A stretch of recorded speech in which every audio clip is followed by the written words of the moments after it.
Allez-y. Alors, selon vous, à quel niveau a-t-on échoué dans la lutte contre la corruption? Le régime du changement a échoué dans la lutte contre la corruption. Est-ce que vous semblez voir, pour vous, tout est bien fait? Non, puisque la corruption persiste. Puisque la corruption persiste. Et donc, à partir de ce moment-là, je ne veux pas dire qu'on a fini de faire une lutte.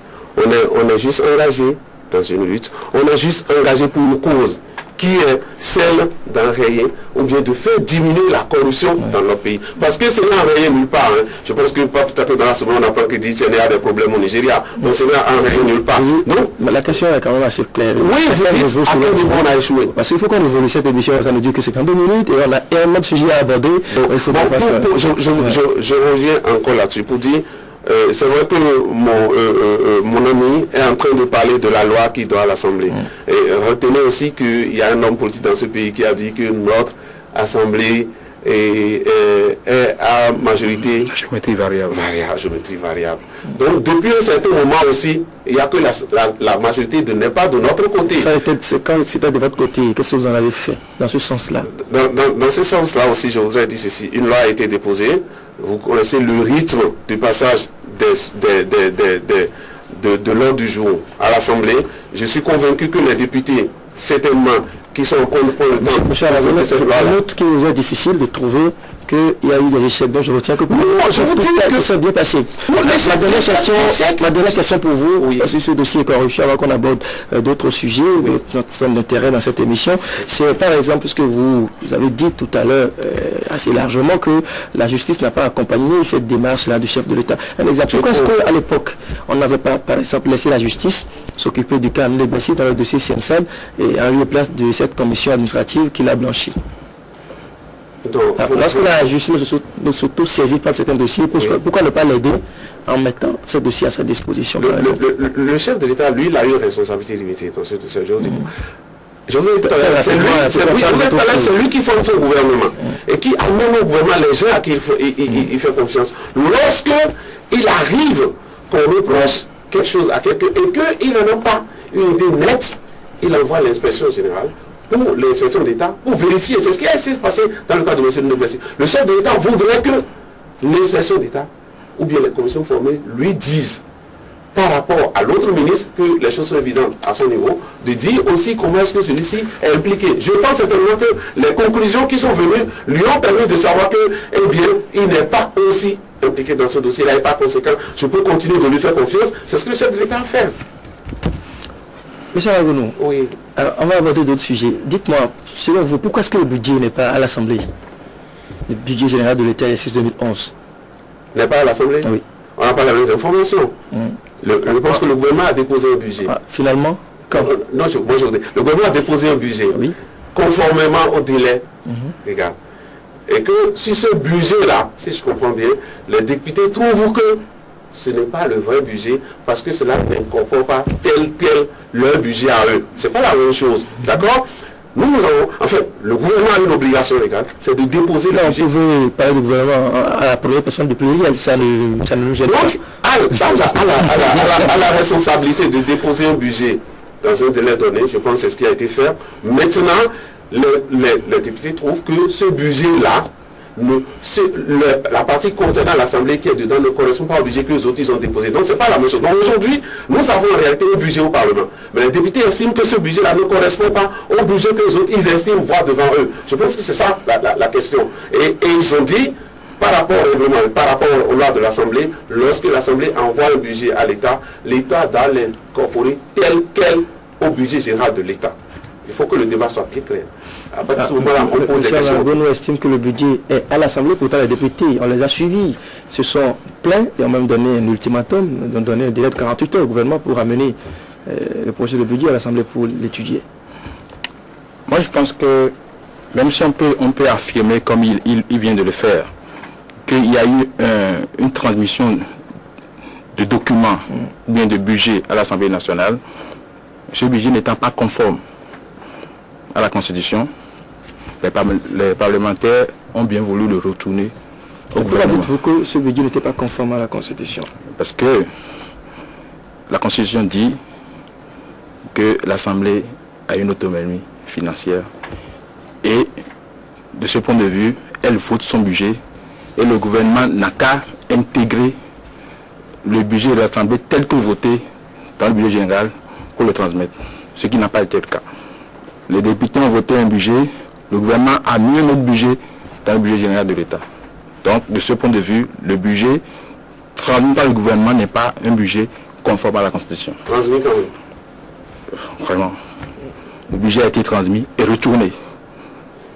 Heureusement, vous n'êtes pas membre du gouvernement. J'ai suivi un ministre à l'Assemblée nationale, le ministre Bababoudou, qui reconnaît qu'aujourd'hui, il n'y a pas un budget à l'Assemblée. Et qui a même dit qu'ils sont en train de réfléchir et que la réflexion se poursuit toujours.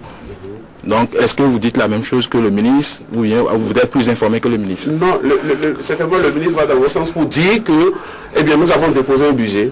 L'Assemblée estime que le budget ne respecte pas la Constitution et nous a retourné le budget. Ouais. D'accord? À ce niveau, si il m'est permis d'argumenter à ce niveau-là, je pense qu'il y a quelque chose dans leur langage où il dit la lettre de cadrage. Lorsqu'il y a confession de budget, que le gouvernement envoie la lettre de cadrage pour dire chacun devra rester dans cette limite-là.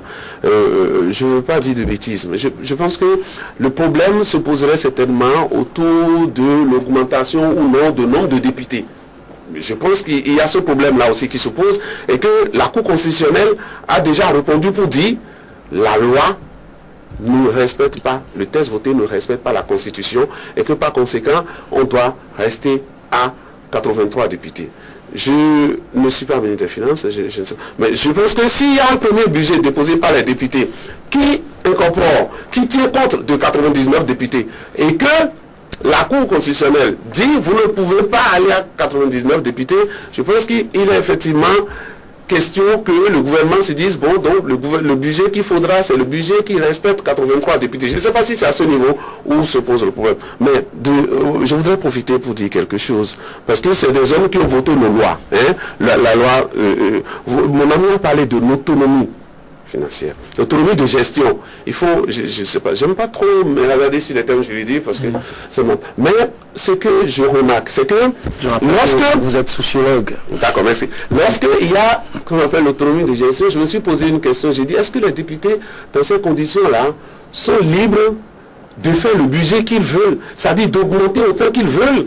Parce que, rappelez-vous, pour le budget 2009, le gouvernement avait annoncé un montant. Les députés ont dit la conjoncture dans laquelle nous nous trouvons ne permet pas d'espérer qu'on peut avoir un budget jusqu'à ce niveau-là. Donc, il faudra serrer le budget. Ce que le gouvernement a demandé, ça a amené des points jusqu'à ce que le chef d'œuvre adopte le budget par ordonnance. Aujourd'hui, ce gouvernement-là encore envoie une lettre de cadrage pour dire voilà dans quelle limite il faut rester.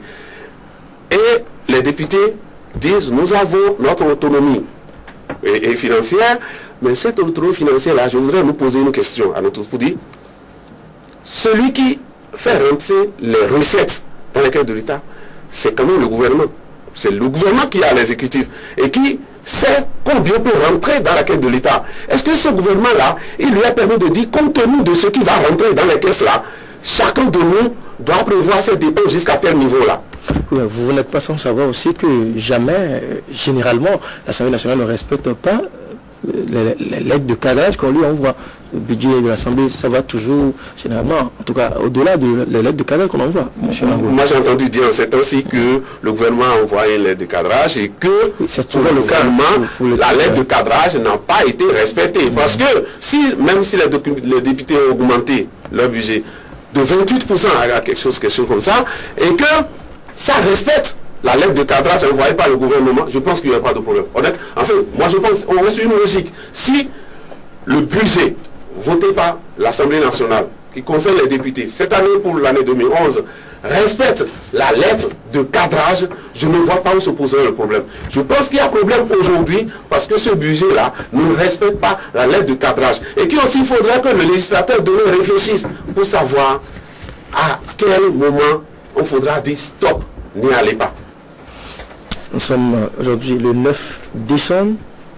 Il nous reste globalement 22 jours pour l'étude et l'adoption de cette loi des finances 2011. espérons que le moment venu, les députés seront alignés et enchaîner les nuits blanches pour parvenir, donner un budget à l'État au 31 décembre 2010 à minuit. Nous l'espérons tous. Et restons à l'Assemblée nationale puisque les députés ont déjà voté les lois, les règles particulières. Vous avez rapidement sur le budget parce que mon ami a dit que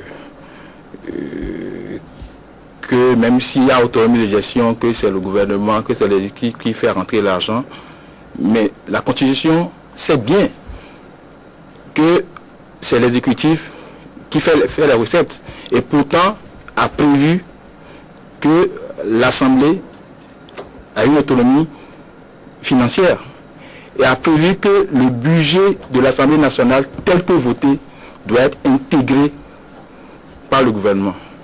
Donc vous ne pouvez pas dire maintenant que parce que c'est le gouvernement qui fait des recettes et que bon, quelle est la valeur d'une lettre de cadrage par rapport à la Constitution? Ça n'a aucune valeur constitutionnelle. D'abord, c'est même une violation de la Constitution que d'envoyer une lettre de cadrage aux députés pour dire voilà quand vous devez élaborer votre budget. Vous avez dit que la Cour constitutionnelle a invalidé une loi pour dire qu'au lieu de 99, il faut 83. Je pense que nous n'avons pas la même lecture de cette décision de la Cour.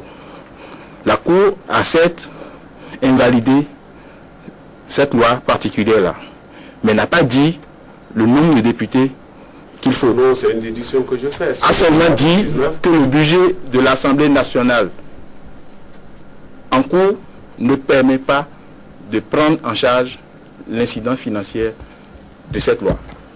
Et les députés, ils ont eu le problème.